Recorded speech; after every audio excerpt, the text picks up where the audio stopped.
Assalamualaikum warahmatullahi wabarakatuh. Perkenalkan, nama saya Salwa Saraswati dan rekan saya Leni Tri Caya Anjani dari kelompok 7. Pada kali ini kami akan mempresentasikan materi dasar-dasar internet. Pengertian dan sejarah menelusuri akar revolusi digital dunia. Apa itu internet? Internet adalah jaringan komunikasi global yang menghubungkan komputer, smartphone, dan perangkat cerdas lainnya untuk bertukar informasi, memungkinkan manusia untuk mencari informasi tanpa batas, belajar dan bekerja secara remote, membangun ekosistem bisnis online.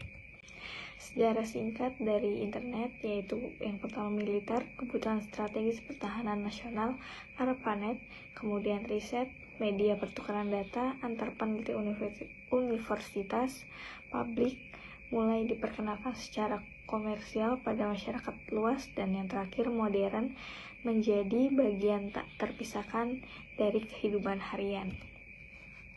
Internet dalam bisnis adalah transformasi komunikasi dan pemasaran modern.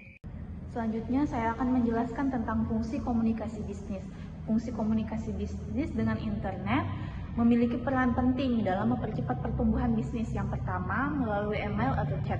Komunikasi jauh lebih efisien karena jika ada kendala atau konsumen membutuhkan kita untuk menanyakan suatu hal, bisa langsung lewat chat atau email.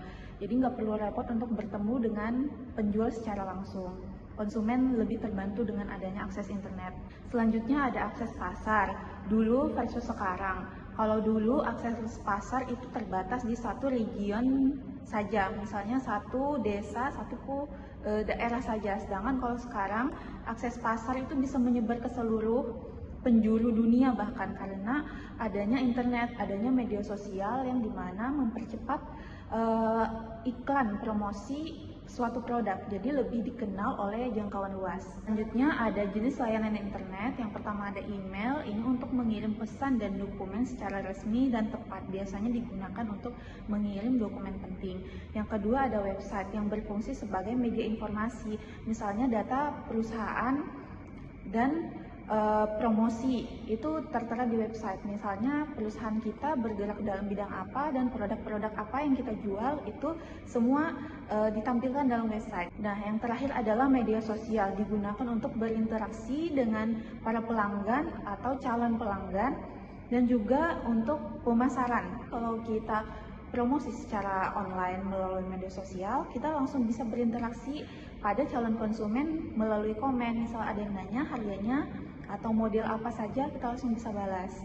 Nah, media sosial juga digunakan sebagai sarana pemasaran digital karena dapat menjangkau lebih banyak calon konsumen, dapat diketahui oleh khalayak ramai, tak hanya sebatas di suatu daerah saja. Selanjutnya adalah kelebihan utama. Pada bagian pertama, kita dapat melihat bahwa internet memberikan banyak manfaat dalam kehidupan sehari-hari. Internet mampu meningkatkan efisiensi hingga 3 kali lebih baik dalam berbagai aktivitas. Misalnya, informasi dapat diperoleh hanya dalam hitungan detik, sehingga kita tidak perlu lagi mencari informasi secara manual.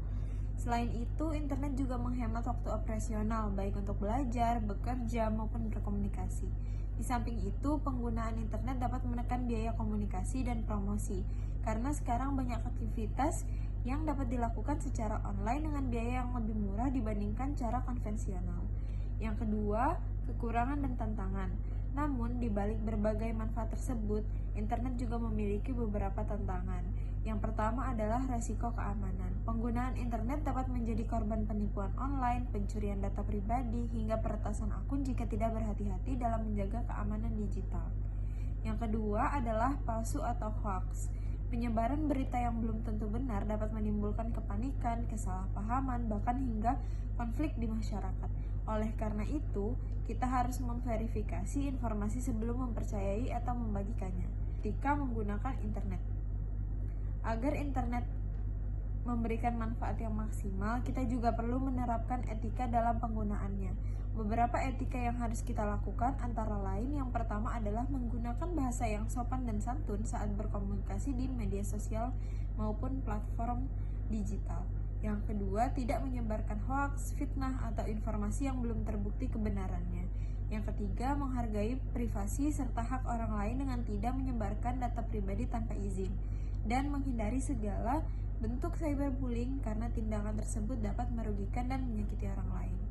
Kesimpulannya, internet adalah teknologi yang memberikan banyak manfaat jika digunakan dengan bijak. Namun, kita juga harus memahami resiko yang ada serta selalu menerapkan etika dalam beraktivitas di dunia digital agar internet menjadi sarana yang positif dan bermanfaat bagi kita semua.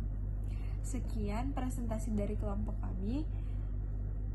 Assalamualaikum warahmatullahi wabarakatuh.